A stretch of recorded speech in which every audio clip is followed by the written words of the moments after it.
Salut tout le monde, alors aujourd'hui une vidéo sur le calcul du PGCD et le PPCM. Le PGCD, le plus grand diviseur commun, plus grand commun diviseur, et le PPCM, le plus petit commun multiple. J'ai choisi 2 ou 3 exercices que nous allons voir ensemble et vous expliquer quelle est la méthode qu'on va utiliser. Donc restez avec moi et on se voit juste après.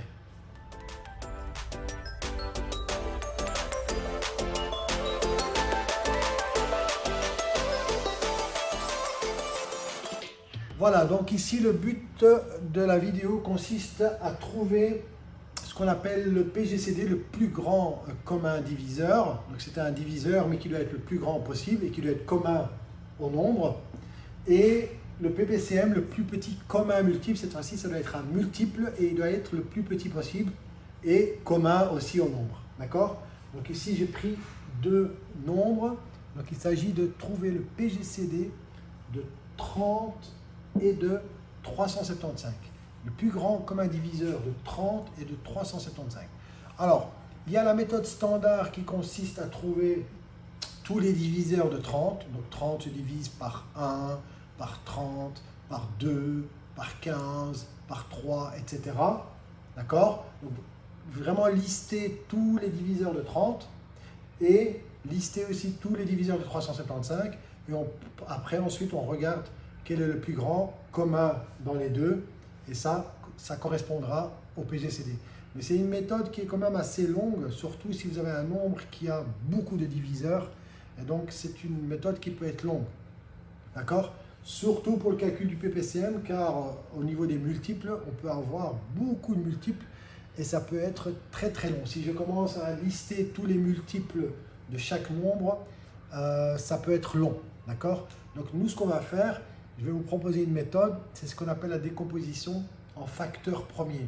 Alors j'ai fait une vidéo sur la décomposition en facteurs premiers justement, je vous invite d'aller la regarder, d'accord? Elle va vous servir ici à calculer le PGCD et le PPCM. Donc c'est cette méthode-là que nous allons utiliser, donc la décomposition en facteurs premiers. Alors on va décomposer en facteurs premiers 30 et 375, et puis on va voir ce qui est commun aux deux, d'accord? Alors, allons-y. 30. Rappelez-vous de la méthode, il est pair, donc il est divisible par 2. Ça me fait 15. 15 est divisible par 3. Nombre premier suivant, c'est par 3. D'accord? Ce qui me fait 5. 5 est divisible par 5, c'est un nombre premier.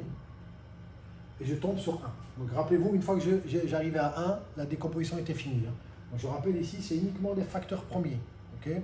2, 3, 5, 7, 11, 13, etc. Je fais la même chose avec 375. Je fais la décomposition en facteurs premiers. Alors 375 est impair, donc il n'est pas divisible par 2. D'accord? Est-ce qu'il est divisible par 3? Voyons voir. 3 plus 7 plus 5, ça me fait 15. 15 est un multiple de 3, donc 375 est divisible par 3. J'ai fait aussi une vidéo sur les critères de divisibilité, je vous invite aussi à aller la regarder, d'accord? Ça vous aide à faire la décomposition en facteurs premiers. Donc on voit bien que 375 est divisible par 3, ce qui me fait 125. Est-ce que 125 est divisible par 3? 1 plus 2 plus 5, ça fait 8. Non, il n'est pas divisible par 3. On passe au suivant. Le nombre premier suivant, c'est 5. 125 est divisible par 5 car il se termine par 5. Donc 125 est divisible par 5, ce qui me fait 25. 25 est encore divisible par 5, ça me fait 5. Et enfin, 5 est encore divisible par 5, ça me fait 1. Je suis arrivé à 1, c'est fini. Donc la décomposition est finie. Alors pour le PGCD,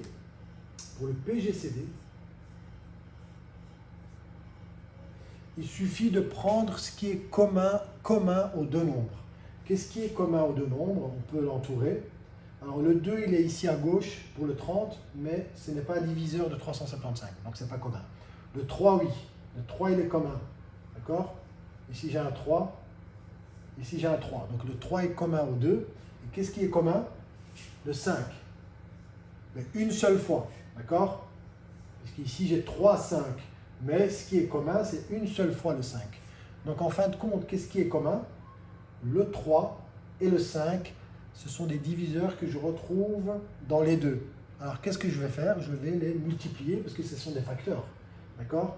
Donc, le PGCD, c'est 3 fois 5, ce qui me fait 15. Donc, le plus grand commun diviseur de 30 et de 375, c'est 15. D'accord? Alors, je rappelle que le diviseur, ici, le plus grand diviseur commun, ne peut pas être plus grand que les nombres en question. Il n'est pas possible d'avoir un diviseur qui soit plus grand. Donc, il doit être plus petit que les nombres, comme ici, par exemple, 15, ou il doit être maximum égal au plus petit des nombres. Donc, il doit être maximum égal à 30. D'accord? Mais il ne peut pas dépasser 30. Okay? Donc, ici, c'est plus petit. C'est bon. Donc, le PGCD, c'est 15. Donc, pour le PPCM, la méthode est un peu différente. Il faut ici prendre tous les facteurs premiers, d'accord? Et prendre le facteur premier qui a la plus grande puissance, c'est-à-dire là où il y en a le plus.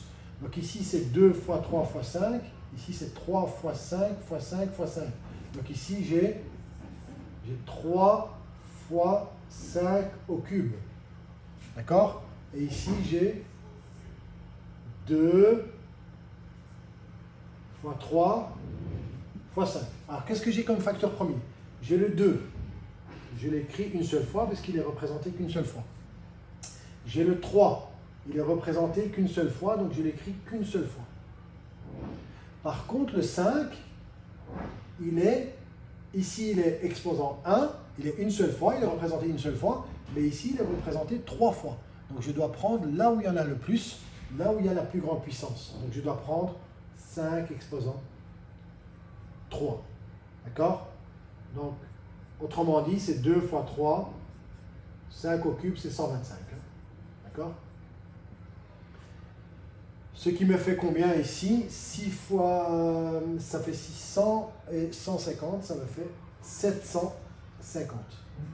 Donc le PPCM ici vaut 750. Oui, 750, c'est bien 3 fois 70. C'est 2 fois 3 fois 75. D'accord? Alors le PPCM, lui, doit être plus grand que les nombres, puisque c'est un multiple. Il doit être plus grand que les deux ou minimum égal au plus grand des deux. Donc il doit être minimum égal à 375. Sinon, il doit être plus grand. Ici, on trouve 750. Donc je rappelle, on tient compte de tous les facteurs premiers. Donc il y a le 2, il y a le 3 et il y a le 5. Vous voyez bien qu'ils sont représentés ici. Mais je dois prendre le nombre premier qui a la plus grande puissance. Ici, j'ai un 5 exposant 1. Ici, j'ai un 5 au cube. Donc, je dois prendre le 5 au cube. Là où il y en a le plus, donc 5 exposant 3. Ça va? Donc, PGCD qui est de 15 et le PPCM 750. Passons à présent à l'exemple suivant. Je fais la même chose. 124. Il est divisible par 2, ce qui me fait 62.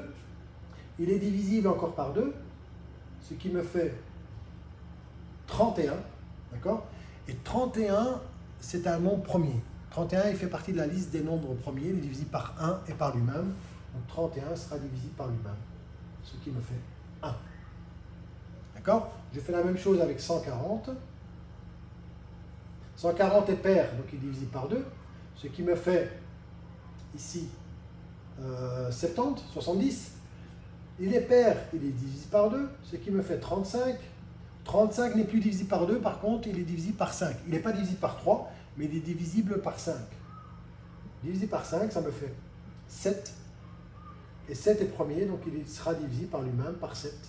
Et j'arrive à 1. D'accord? Calculons voir maintenant le PGCD des deux nombres. Alors, qu'est-ce qui est commun? J'ai 2, 2, j'ai 2 et 2. Donc, j'ai 2 fois 2 des deux côtés. D'accord? J'ai pas de 5 ici, et j'ai pas de 7 ici. Qu'est-ce qui est commun aux deux? C'est uniquement le 2 fois 2. Donc, le PGCD, ce sera 2 fois 2, ce qui fait 4. Donc j'ai un PGCD qui est égal à 4. D'accord? PGCD de 124 et 140, c'est 4. Donc on voit bien qu'il est plus petit que les nombres ici. Et le PPCM, rappelez-vous, c'est, je dois tenir compte de tous les nombres premiers. Alors par ordre croissant. vous avez le 2, vous avez le 5, vous avez le 7, vous avez le 31. Alors le 2, il est représenté combien de fois ici? 2 au carré, et ici aussi 2 au carré.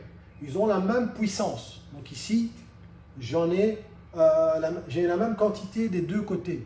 Donc, je vais avoir pour le PPCM 2 fois 2. D'accord? Je prends 2 fois 2. Ensuite, je prends le nombre premier suivant, c'est le 5. Il est représenté qu'une seule fois. Je l'écris qu'une seule fois.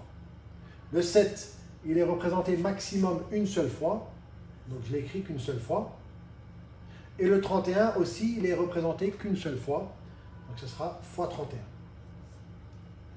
Donc, tout ce calcul-là, 2 fois 2 fois 5 fois 7 fois 31, ça va vous donner le PPCM. Calculez ça, ce qui me fait 4340. D'accord? Vous voyez, pour le PPCM, on peut arriver très vite à des grands nombres. Hein. C'est pour ça que je vous ai dit, la méthode standard qui consiste à écrire tous les multiples, ça peut prendre beaucoup de temps. Donc on voit que la décomposition en facteur premier, ça va très vite. Donc on peut avoir des grands nombres pour le PPCM. Donc le PGCD ici, il est égal à 4. Et le PPCM, il est égal à 4340. Alors, restez encore bien avec moi. Je vais prendre un dernier exemple, cette fois-ci, avec 3 nombres. Vous allez voir, on va utiliser la même méthode, mais avec 3 nombres. Alors voilà, donc j'ai pris 3 nombres ici. 212, 396, 396, 396 et 400. Donc je dois chercher le PGCD de ces 3 nombres, plus grand commun diviseur, et ensuite le PPCM. Alors, je vais toujours me concentrer sur la méthode par décomposition en facteur premier. Maintenant, ce que je vais faire, c'est regrouper les nombres et faire la division commune, ensemble. D'accord? Comment je vais représenter ça?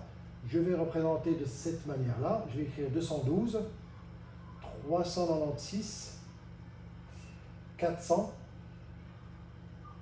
D'accord? Et je vais tracer une seule barre. Vous allez comprendre pourquoi.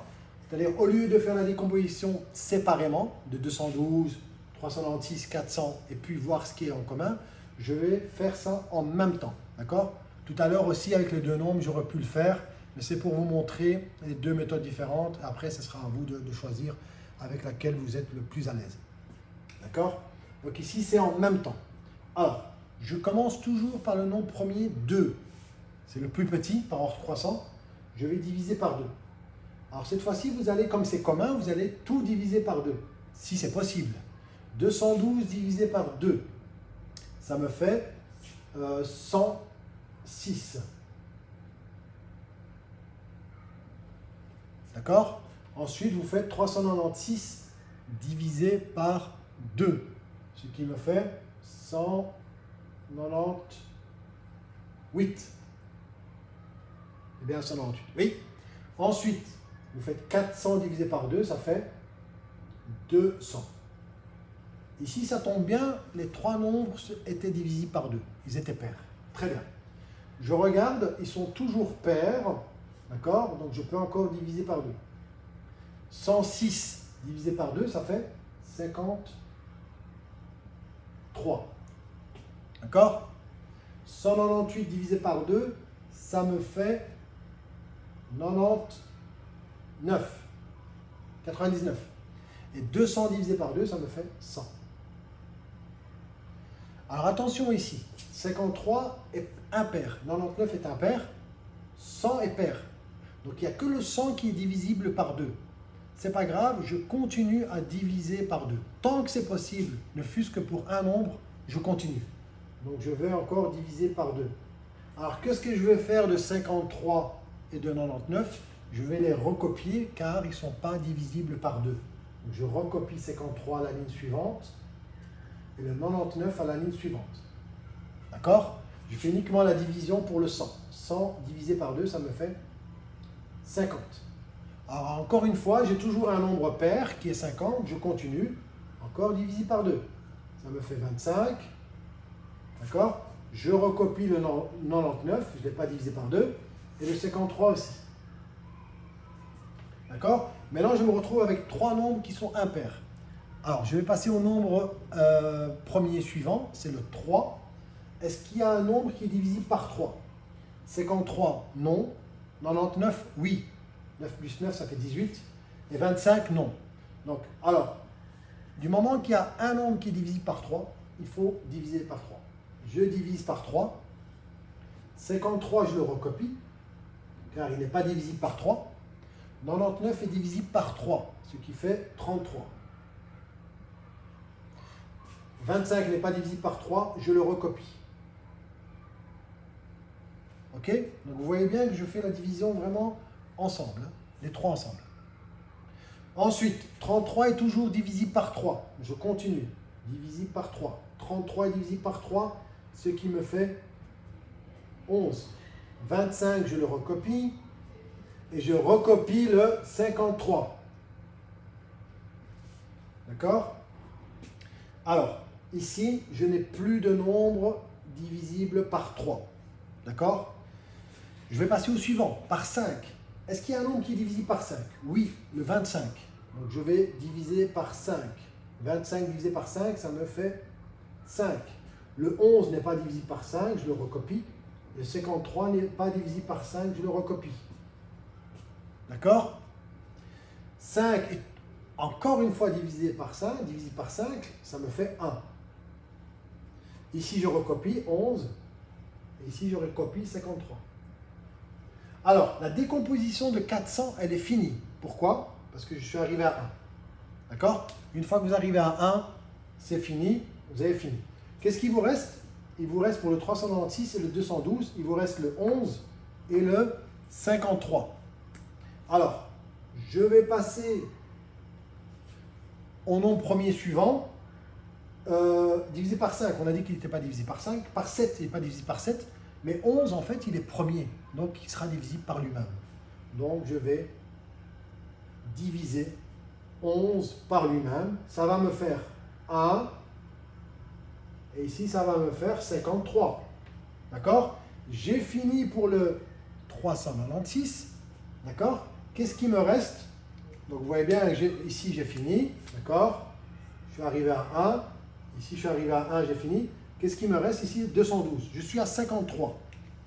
53, est-ce qu'il est divisible par 11? On a dit qu'il n'était pas divisible par 11. Est-ce qu'il est divisible par 13? Non plus. Par 17 non plus. En fait, 53, c'est un nombre premier. Donc 53, c'est un nombre premier. Donc il sera divisible par lui-même. Donc je vais mettre 53 ici. Et donc je vais diviser par 53. Et je vais arriver à 1. À ce moment-là, j'aurai fini la décomposition en facteur premier. Mais attention ici, commune. Donc j'ai fait les 3 ensemble. D'accord? Les 3 ensemble. Alors voyons voir un peu pour le PGCD. PGCD. Le PGCD, on a dit, c'est ce qui était commun aux 3. Alors, il faut bien faire attention ici, hein, d'accord? Il faut vraiment voir les lignes qui ont été communes aux 3. Alors ici, j'ai divisé par 2. Les 3 étaient divisibles par 2. J'ai déjà une fois 2. Ensuite, ici, tous les 3 étaient divisibles par 2. Il faut que ça soit commun aux 3. C'est ce qu'on a dit tout à l'heure, le PGCD. Les facteurs doivent être communs à tous les nombres qui sont présents ici. Donc j'ai encore une fois 2. Ensuite, regardez cette ligne ici. J'ai divisé par 2 ici, mais pas pour 396 ni pour 212. J'ai divisé par 2 qu'une seule fois. Donc il n'est pas commun. D'accord? Ici le 2, j'ai divisé qu'une seule fois. Le 3, qu'une seule fois. Ici aussi qu'une seule fois. J'ai divisé le 3, le 5, etc. Donc, les seules lignes qui étaient communes aux 3 nombres, c'est la première ligne et la deuxième ligne. Et qu'est-ce que j'avais comme facteur premier? C'était 2 et 2. Donc, je peux dire que le PGCD ici, il est de 4. Donc, je dois prendre uniquement ce qui est commun. D'accord? Alors, pour le PPCM, Rappelez-vous, tout à l'heure, quand je faisais la décomposition séparément, je devais prendre tous les nombres premiers et je devais prendre le nombre premier qui avait la plus grande puissance. D'accord? Ici, pour le PPCM, ça va être plus simple. Je n'ai pas à prendre les nombres premiers qui ont la plus grande puissance. En fait, tout ce que j'ai trouvé ici, tous les nombres premiers que j'ai trouvés ici, toute la liste, correspond au PPCM. D'accord? Donc, le PPCM sera égal à toute la liste qui sera ici. Donc, il sera égal à 2 fois 2 fois 2 fois 2. Donc, j'ai 4, 2 exposant 4 fois 3 fois 3 fois 5 fois 5 encore une fois fois 11 et fois 53. Ça va faire un grand nombre. Ça, je vous l'ai dit tout à l'heure, le PPCM, on peut très vite avoir des grands nombres parce que ce sont des multiples. Donc, ce sera le plus petit commun multiple. Nous allons le calculer, ce qui nous fait 2 98 800.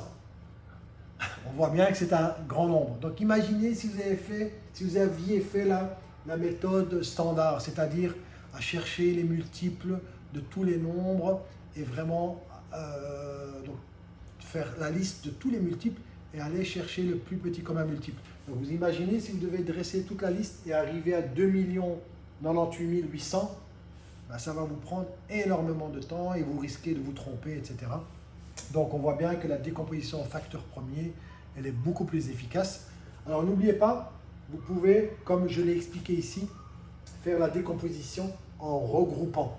D'accord? Vous pouvez faire la division en facteur premier commune soit aux deux nombres, comme les exemples que j'ai pris tout à l'heure, ou soit avec 3 nombres. On peut faire une seule fois et on fait la décomposition commune.